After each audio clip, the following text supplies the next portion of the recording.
Hello, witchy weirdos, change makers, people who don't quite fit the mold. Welcome to Noticing with Natalie. That's me. And this is my new experimental podcast where I'm sharing my noticings. Yeah, that'll all make sense more as we unfold on this journey together. Thank you for being here.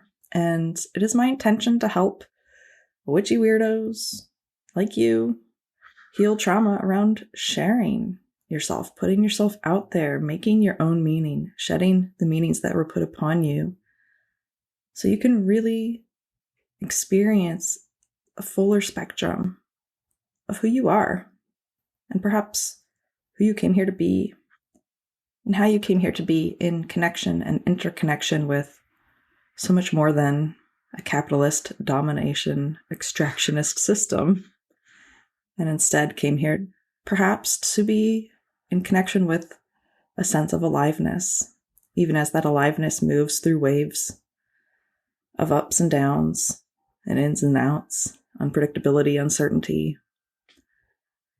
I'm going to be sharing. I'll be your adventure guide. I'm a fellow earth-loving animist and witchy weirdo.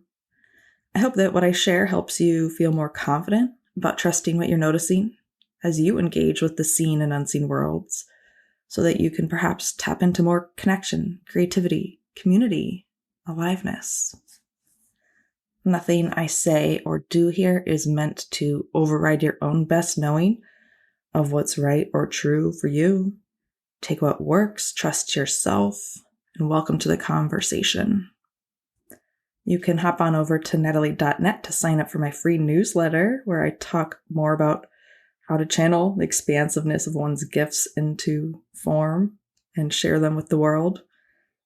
I'm coming to you from the land of the Awaswas, Ohlone, and Amamutsan peoples in Santa Cruz, California. It's an amazing place. And if you're into it, I now invite you to join me in invoking your helping spirits. You can repeat after me or use your own words, or completely opt out if this isn't your thing. You do you. I welcome my well ancestors. I welcome my spirit guides and helpers. I welcome the earth, air, fire, and water. I welcome the benevolent spirits of the land I'm on. I welcome the little people. And I welcome the spirit or spirits of this podcast to protect, guide, and inspire me today, and help me to share exactly what people most need to hear in ways that reweave our whole beings into the living web of wisdom with grace and ease. So be it. I want to start this whole journey by sharing a bit about me, because I'm here broadcasting one way. We don't get to be in a live conversation at this moment, though I hope if you feel so compelled to do so, we could perhaps one day engage in live conversation and connection, because that is ultimately brings me so much joy and brings so much meaning into my life, just to engage with others. I want to make it clear I'm not doing this here just to broadcast and grow an audience and attract attention and whatever. I'm doing it because this feels human. It feels alive to me. There's something in me and in the way that I witness the world, my inner world, my connections with the world, my perception of the world outside of my body, that I feel just wants to be shared. And I'm trusting that impulse and seeing where it takes me, seeing who shows up. I feel like the way that I have shown up in the world has been energetically broadcasting in a way that attracts really interesting people and experiences.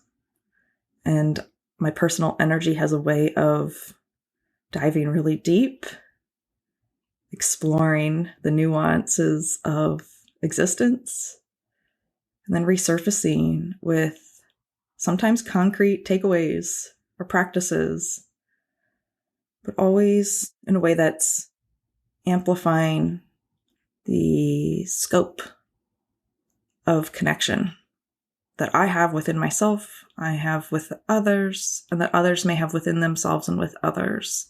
And that's my intention, and the journey is not always pretty or easy. But hey, that's it. That's life. That's part of my message here, is that the journey isn't always pretty or easy, and it's part of why I want to share, because I think we've been sold a lot of delusions around how things are supposed to be, and I want to help people compost and shed whatever meanings they can. There's some beyond our control, perhaps, but there are things that I believe we can shed within ourselves that help us have more access to aliveness, more access to the present moment, to the here and now, to what feels like ourselves and not just something being imposed upon us. And that's what I explore. That's what I share. I'm not perfect at it. I don't believe in perfection. And yeah, come along for the ride.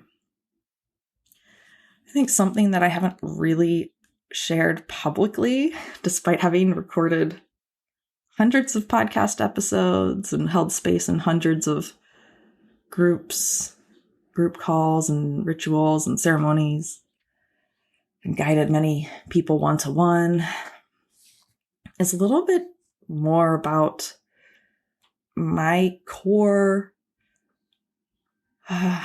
perception of the world, and also about some of my own mental health and physical health journeys. And I think these are things that you deserve to know as someone who is exploring and engaging in listening to this show and being in relationship with me, whether it's just through listening in this broadcast or engaging in other ways. But I think it feels good to me to share this. And so I invite you to receive this. And I also invite at any time your own reflections or noticings back. If you want to contact me, hit reply to a newsletter, go on my website, natalie.net, and use the contact form. I'm more than, you're more than welcome to. I'm not always the fastest at getting back to people, but I will eventually.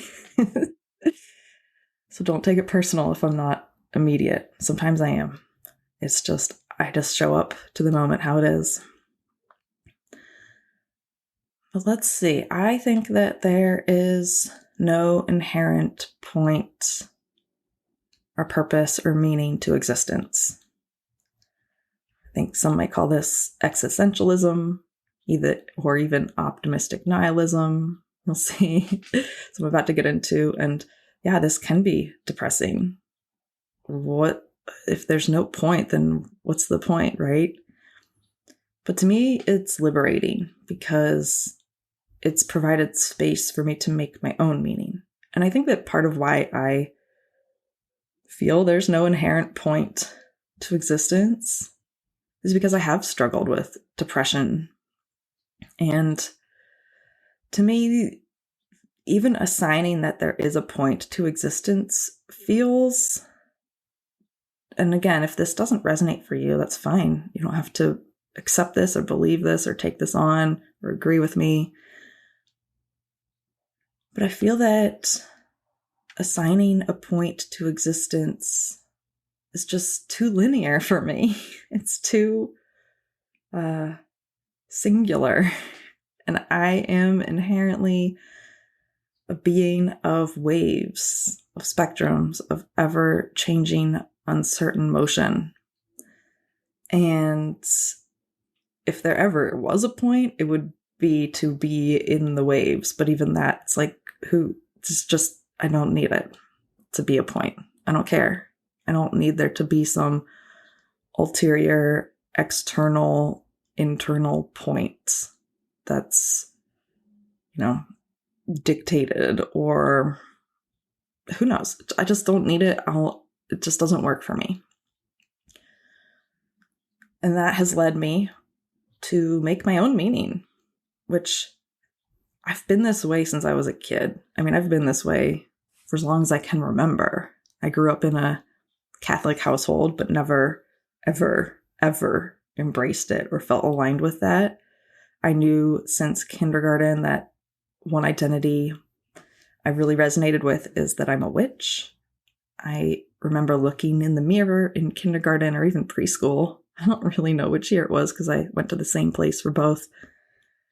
And just looking, I had this really clear moment and looking at myself and like seeing myself and feeling like, enough of me came through, that I'm still my witch self in this body.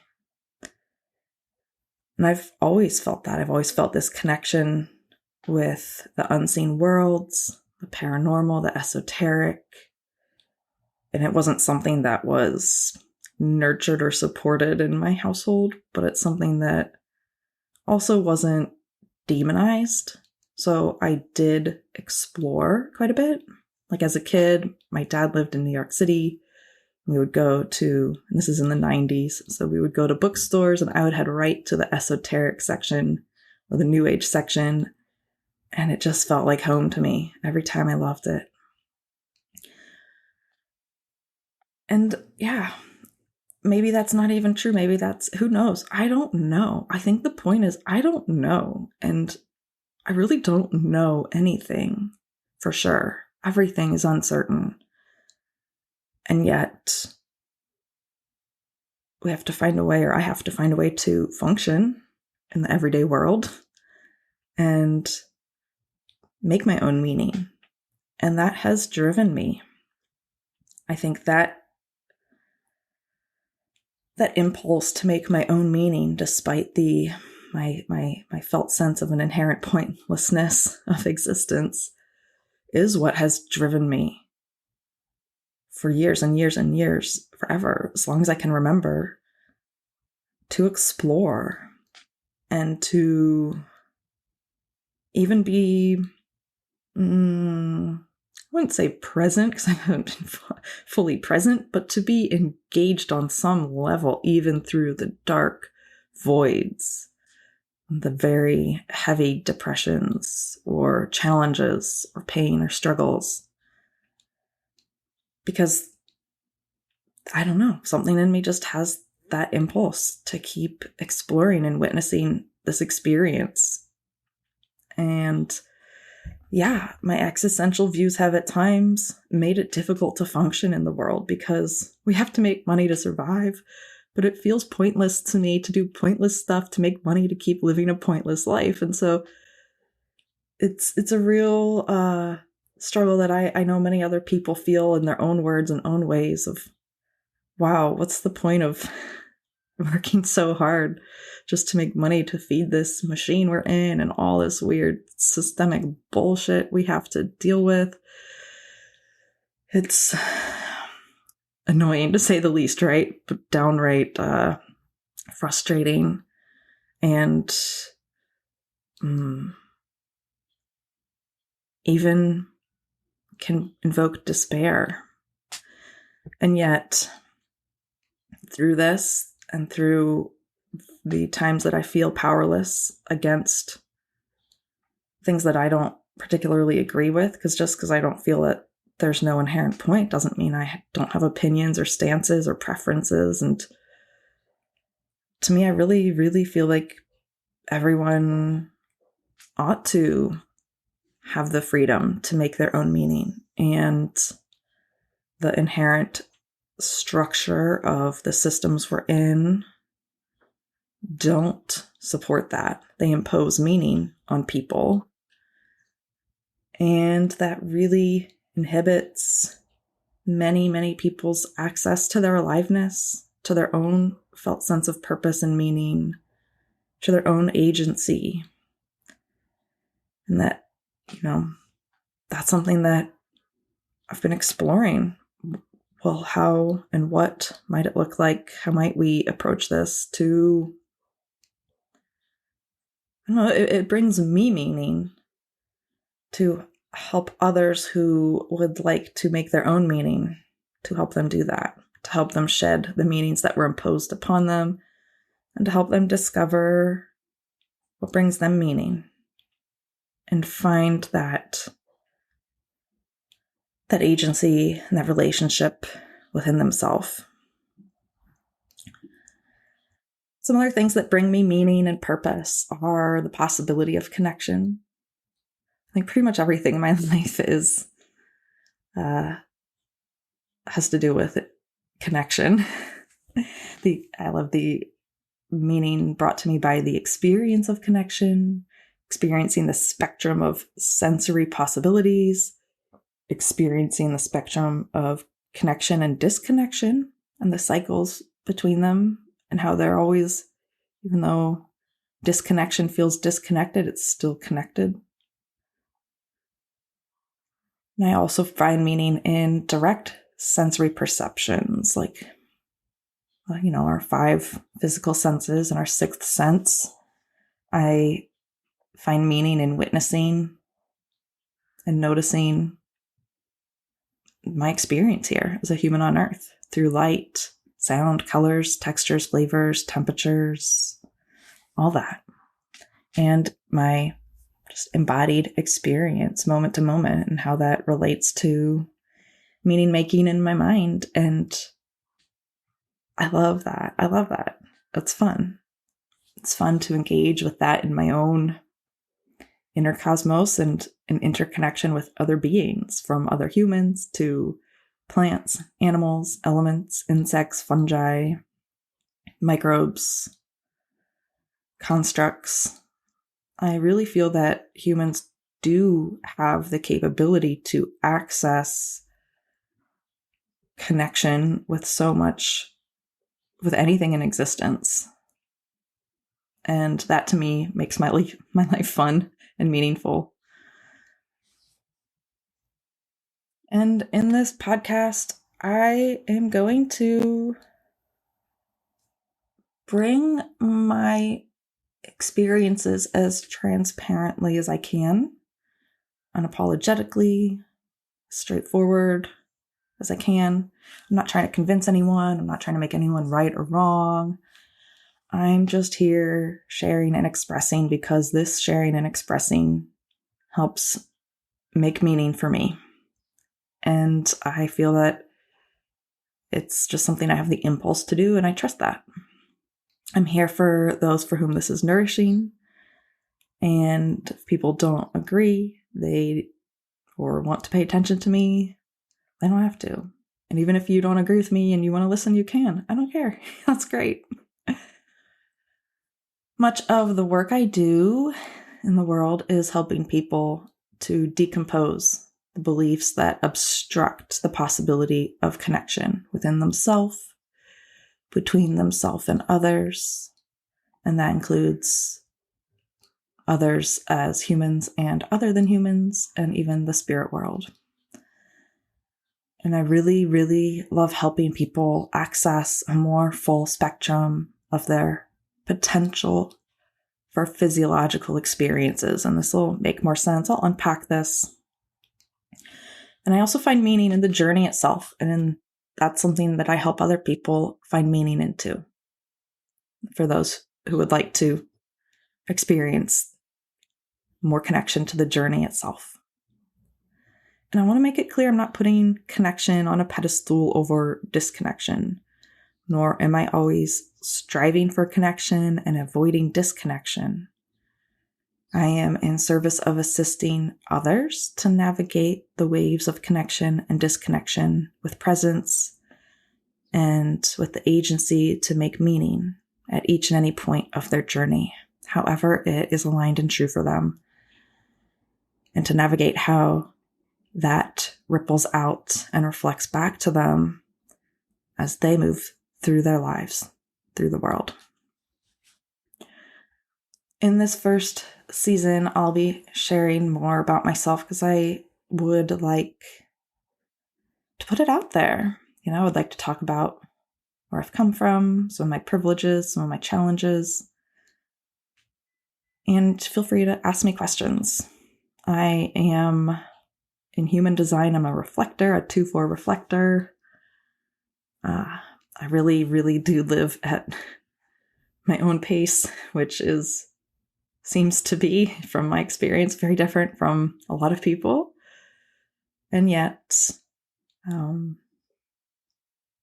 it's worked for me. So I'm an Aquarius sun, Taurus rising, Capricorn moon. I have the rest of my chart is 5 Capricorns and 3 Scorpios. So that's me.